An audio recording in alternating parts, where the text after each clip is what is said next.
남편이 암이 발병이 돼서 내가 직장까지 그만두고 이 남편을 지금 보살피는 것이 내 마음을 편안하게 한다고 하면은 이거는 꼭 남편에 대한 거라기보다는 내 거예요, 내 거.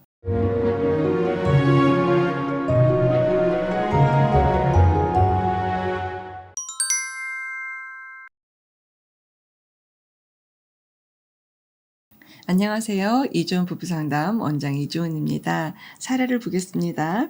저는 지금 남편이 암 투병 중이라 갑작스레 직장도 그만두고 집에 갇혔습니다. 이런 상황이 오리라고 생각도 못했습니다. 3년 전에 시어머니가 돌아가셨습니다. 시어머니는 목회자 부인으로 평생을 사셨습니다만 저한테는 나쁜 분이셨어요. 자기애적 성향이 극도로 심한 분이라 저는 정말 감당이 안 됐어요. 예를 들자면 친정어머니가 암 말기로 돌아가시고 슬퍼하시는 친정아버지를 보고는 남자는 곧 장가가고 잘 산다고 신경 쓰지 말라고 했습니다. 그게 할 말이냐고요. 그때 친정아버지는 59세셨습니다. 제가 뇌수술을 해도 입덧으로 입원을 해도 애를 낳고 와도 불면증으로 2달을 입원해도 너 어디 아프냐? 이러셨습니다. 제가 10여 년을 1년에 대여섯 번씩 응급실을 들락거려도 밥 한 번 안 하신 분입니다. 쌀을 사면 슈퍼에 전화해서 진짜 비싼 쌀이냐고 물어보시고 당신 몰래 현미를 섞었다고 하고 만사 이런 식인데 문제가 생기면 남편이 제가 속이 좁아서 그렇다고 저한테 물리적 언어적 폭력을 행사했습니다. 애는 셋이고 막내는 어리고 막내만 대학을 가면 남편이 그랬듯이 제 직업에도 좀 더 충실하고 그러고 싶었습니다. 남편은 학자이고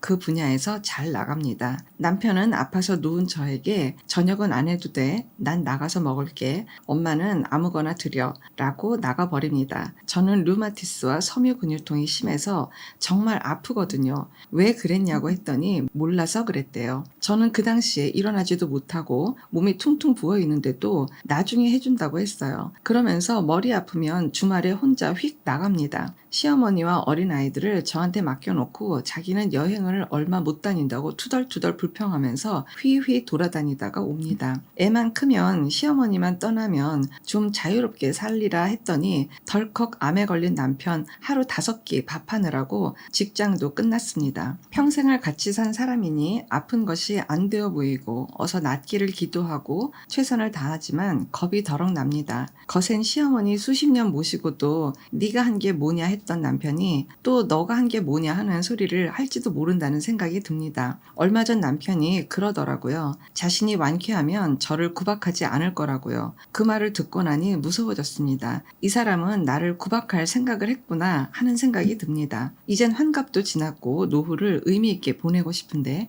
갑작스럽게 단절된 커리어, 어학 공부도 취미생활도 다 끝났고 여행이라도 하고 싶은데 묶여버리고 남편이 회복해도 회복하지 못해도 인생이 파탄된 느낌입니다. 남편을 믿어도 될까요? 그러고 싶지만 그러기에는 상처가 너무 커요.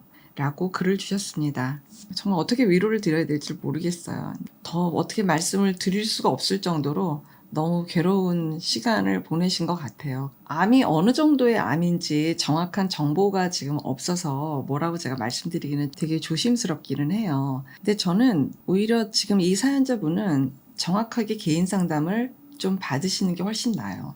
왜냐, 그 남편보다 오히려 지금 사연자분이 가부장적인 사고를 훨씬 더 몇 배는 더 지독하게 갖고 계신 거예요. 남편이 암투병을 해요. 속상해요. 저 사람이 건강했으면 좋겠고 빨리 쾌차하고 나아졌으면 좋겠는데 이게 어느 정도의 것인지 모르겠지만 내가 다니던 직장까지 그만두고 이거를 지금 모든 것들을 다 남편한테 쏟는다?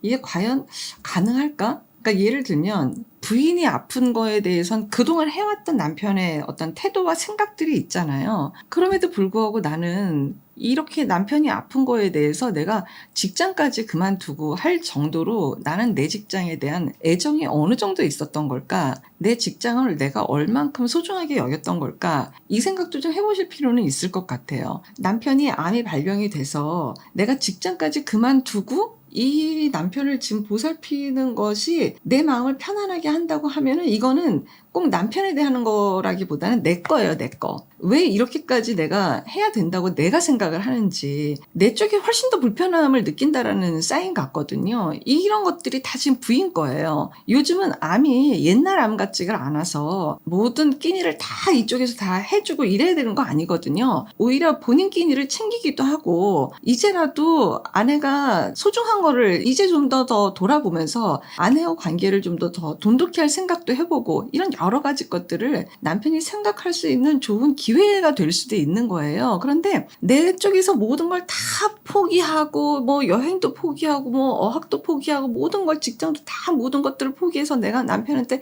이렇게 다 해놓고 이래야지만 내 마음이 그나마 그냥 뭐 편안하고 좀 유지할 것도 같은데 이 불편감을 또 나는 또 어떻게 해야지 되나요? 이거를 가지고 내가 또 고민을 시작을 하는 거죠. 정말 부인의 내면이 왜 그렇게까지 하지 않으면 내가 힘들고 내가 못 견디고 내가 죽겠고 이게 왜 그러는지 이걸 내 거를 들여다봐야 되는 게 굉장히 중요할 것 같아요. 그러니까 누가 틀렸다 맞았다 잘못했다 뭐 이거가 아니라 이런 일상생활에서 오는 이런 태도적인 것들은 대부분 원가족에서부터 시작되는 경우가 굉장히 많거든요. 그러니까 결국 들어가게 되면은 이건 다 개인의 존재감하고 다 연결이 되어 있는 경우가 많이 있어요. 내가 낳으면 당신 구박 안 할게. 내가 당신 이제 앞으로 구박 안 하려고 하는 남편의 말이에요? 아니 누가 누구를 구박을 해요? 정말 생각해야 되는 건 뭐냐면 그런 멘트, 그런 구박이라는 단어에 남편이 나를 구박할 생각이 있었던 거구나. 남편이 나중이라도 나를 구박하려고 했었구나.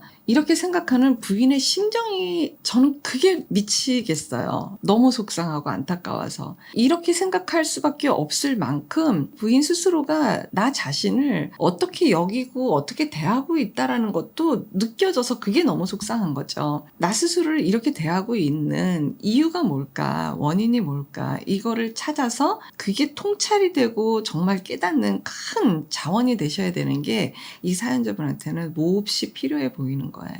그리고 지금 남편이 굉장히 큰 학자시라고 이야기를 하는데 거의 50% 이상 부인 덕분 아닙니까? 이 사연을 보내주신 것을 읽으면서도 제가 온 기운이 다 빠지는 것처럼 얼마나 괴로우실지가 너무 닿는 것 같아서 저도 이렇게 막 서러운 마음이 들면서 화도 나고 이렇게 복잡한 마음이 드는데 이 사연자분께서는 하루하루를 얼마나 진 빠지고 지치게 지내실지 너무 안타깝고 너무 속이 상해요. 그럼에도 불구하고 분명히 이렇게 사연을 보내시는 것을 봤을 땐 그래도 자기 자신을 돌보고 싶고 그래도 나 이런 거 하고 싶어요 라고 그냥 끈앞을 잡듯이 얘기하시는 거라고 저는 생각이 들거든요. 저는 그게 희망이에요. 그래서 늦는 거는 없어요. 그러니까 조금이라도 나를 애정하고 사랑할 수 있는 그 길로 반드시 가실 수가 있거든요. 그 길을 꼭 반드시 찾으시길 바랍니다. 충분히 그렇게 되실 수 있어요. 고맙습니다. 건강한 부부 애착이 나라를 살립니다.